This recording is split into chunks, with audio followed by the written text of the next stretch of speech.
In this lesson, we're going to clarify the margin lever for your business. This is the final lever, the seventh lever.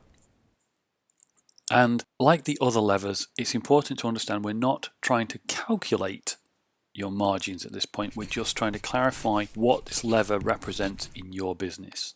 In the case of margins, that is, what are the significant factors that contribute to the cost of sales?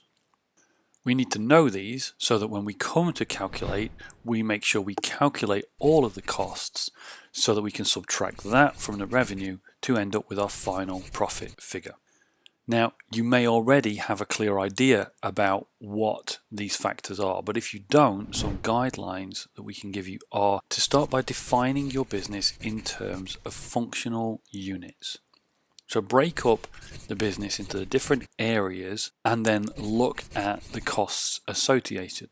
So for example, you might look at your business in terms of any wages that you pay to your staff. You could look at your office or building running costs.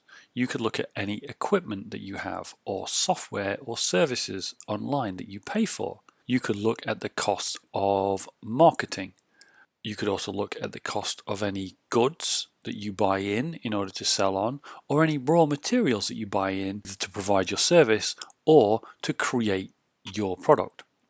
And another area might be shipping or just packaging of whatever it is that is your product. So your mini exercise for this lesson is to define the primary costs of sale in your business. Again, get out your 7 levers canvas and make a note of those costs, and as we recommended, group the things that you have identified by their functional unit. So put a heading for building running costs, equipment, marketing, that kind of thing.